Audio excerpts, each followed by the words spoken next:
Today, we will be exploring the origins of Robert Michels' iron law of oligarchy, trace its evolution into the digital age of techno-feudalism, and ultimately confront its latest and most dangerous stage, techno-fascism.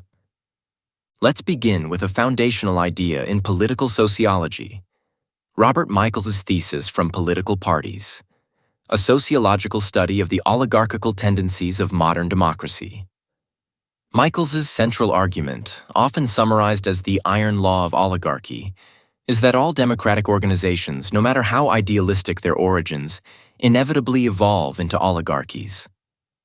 This is not due to the corruption or malice of individuals, but rather the structural and organizational imperatives of large systems. Over time, decision-making consolidates in the hands of a few elites, as efficiency, specialization, and hierarchy trump egalitarian principles. In the modern context, we see these dynamics playing out not in political parties alone, but in the realm of technology, the new frontier of power. Here, oligarchy manifests in what Yanis Varoufakis terms techno-feudalism in his work. Techno-feudalism, what killed capitalism? As we delve deeper, we'll examine how the structural inevitabilities Michels described have shifted into this technological age, where a handful of tech oligarchs wield unprecedented control, signaling a transition from democratic capitalism to what might be called techno-fascism. Michels' iron law of oligarchy states that as organizations grow, the need for efficiency, coordination, and specialized expertise leads to the centralization of power. Leaders emerge, not by accident, but by necessity, as they manage increasingly complex systems. Over time, these leaders, along with their inner circles, become entrenched, wielding disproportionate influence. The very structures that enable large-scale coordination also ensure that power becomes concentrated, making true democracy within such systems an illusion. Historically, this dynamic is visible in the political machines of the early 20th century. Consider the Tammany Hall political machine in New York City. Tammany leaders, ostensibly representing the interests of immigrants and working-class citizens, consolidated immense power. They created patronage networks, controlling elections and city governance through behind-the-scenes deals and backroom negotiations. While they provided tangible benefits to their constituents, the decision-making was far from democratic. It resided within a small, self-serving elite. Corporate monopolies provide another historical parallel. The rise of industrial giants like Standard Oil in the late 19th and early 20th centuries demonstrated how economic systems, like political ones, gravitate toward centralization. These monopolies controlled entire markets, dictating terms to governments, workers, and consumers alike. Power, once again, concentrated in the hands of a few, undermining democratic ideals. The parallels between political parties and modern tech corporations are striking. Both claim to operate as vehicles of empowerment. Political parties purport to represent the masses, offering a voice to ordinary citizens. Similarly, tech corporations market themselves as tools for democratization, connecting people, spreading knowledge, and fostering innovation. But in both cases, the reality diverges sharply from the rhetoric. Just as political parties are run by elites who prioritize their own interests, tech corporations are controlled by a small cadre of executives and investors. These entities accumulate vast wealth and influence, shaping the very fabric of society.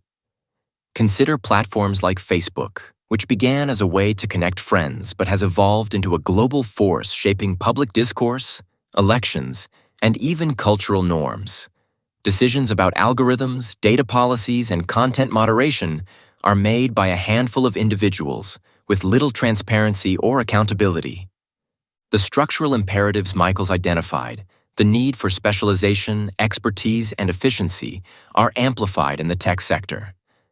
Algorithms and artificial intelligence, for example, require immense resources and expertise to develop and maintain.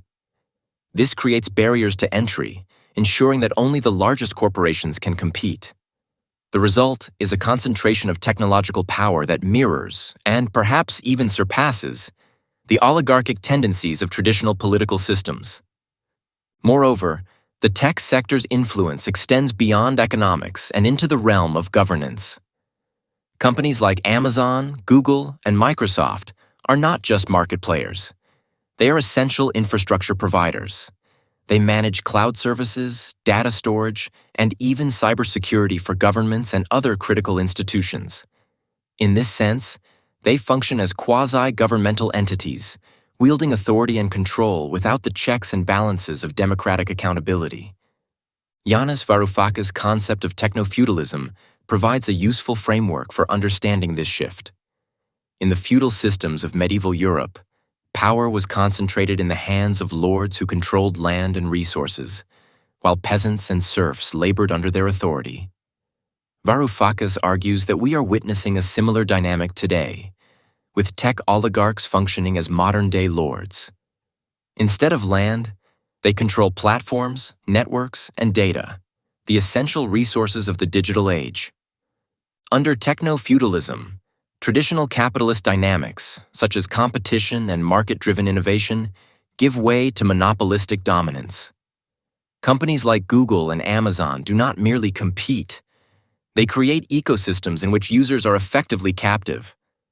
Think of how Amazon Prime locks consumers into its ecosystem of services, or how Google's dominance in search and advertising creates insurmountable barriers for potential rivals. This system also undermines the traditional relationship between labor and capital. In classical capitalism, workers sell their labor to capitalists in exchange for wages, and this labor creates surplus value. In the techno-feudal paradigm, users themselves become both the product and the labor. Every click, search, and interaction generates data, a valuable resource that tech companies monetize. Users, however, receive no compensation for this labor, deepening economic inequality and consolidating wealth at the top. As we move forward, we'll explore how these dynamics have laid the groundwork for what we might call techno-fascism, a system where the fusion of technological and political power creates new forms of authoritarian control. Building on the foundation of techno-feudalism, we arrive at what may be its most dangerous evolution: techno-fascism. Unlike traditional fascism, which relied on overt displays of state power, brute force, and ideological propaganda, techno-fascism operates through algorithmic control, pervasive surveillance, and the seamless convergence of corporate and governmental interests. It is a system where control is less visible but no less authoritarian, relying on the structures of digital life to mediate, monitor, and manage human behavior. Consider the stark examples that already illustrate this trajectory. In China, we see a centralized surveillance state that employs facial recognition, content filters, and omnipresent monitoring to ensure compliance and suppress dissent. In the West, Silicon Valley offers a decentralized but equally insidious model. Tech giants like Meta and Google, under the guise of innovation and convenience, deploy algorithms that extract data, shape opinions, and steer behavior, all while operating largely beyond the reach of democratic accountability. This convergence of technological control and authoritarian governance poses an existential threat to democracy. In the age of techno-fascism, democratic processes are subverted not by tanks in the streets, but by algorithms shaping public opinion, platforms silencing dissent, and corporations embedding themselves within the very fabric of state policy. Take, for instance, Musk's Starlink, whose role in geopolitical conflicts demonstrates how private tech interests now wield influence traditionally reserved for nation-states. Even more concerning is the role of tech platforms in amplifying extremism or suppressing alternative voices. These systems, governed by opaque rules and profit motives, serve to entrench existing power structures. The result is a digital public sphere where the boundaries of acceptable discourse are policed not by elected officials, but by unelected tech executives. Michels' iron law of oligarchy has not disappeared. It has evolved. In the digital age, the oligarchical tendencies he observed in political parties are now embedded in the very technologies that mediate modern life. These digital chains are all the more insidious because they are woven into the fabric of daily existence. Unlike the overt hierarchies of the past, today's systems of control are hidden behind the interfaces of apps, the policies of platforms, and the algorithms that govern access to information. The first step in confronting techno-fascism is recognizing its existence. Michels' insights remain profoundly relevant, but the tools to address oligarchy must evolve alongside the systems it inhabits.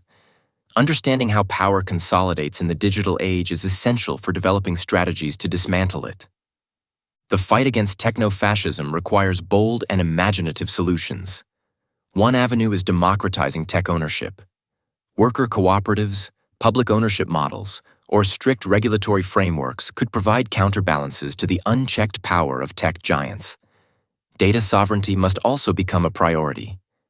Individuals and communities, not corporations, should control their data, ensuring that the fruits of the digital economy are equitably shared. Additionally, international collaboration is crucial. The global nature of tech power means that no single nation can effectively regulate or rein in these giants alone. By working together, governments can establish norms and rules that curb the excesses of techno-fascism. Finally, we must envision and construct alternative models. Open-source platforms, decentralized networks, and community-driven digital infrastructure represent pathways toward a more equitable digital future. These initiatives challenge the centralization of power and offer a vision of technology that serves the many, not the few. As we grapple with the realities of techno-fascism, Michels' iron law of oligarchy offers a sobering reminder. Without active intervention, power will always consolidate at the top. But the digital age also presents new opportunities for resistance.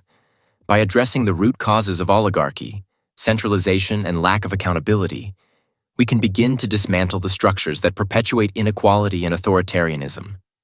The stakes could not be higher. Now, when we see tech oligarchs hailing the new president as a king anointed by them, democracy in the digital age is at risk unless we actively work to break free from the grip of techno-feudalism and techno-fascism. What is needed now is a new political and economic imagination, one that charts a path toward a genuinely democratic and equitable future. The question is not whether we can achieve this transformation, but whether we have the will to do so. Thank you for joining me on this deep dive into the evolution of power in the digital age. Your time and attention mean a great deal, and I hope this exploration has sparked new thoughts and questions. If you found this valuable, consider sharing your perspective in the comments. I'd love to hear your thoughts. Don't forget to like, subscribe, and stay tuned for more discussions on the intersections of technology, society, and democracy.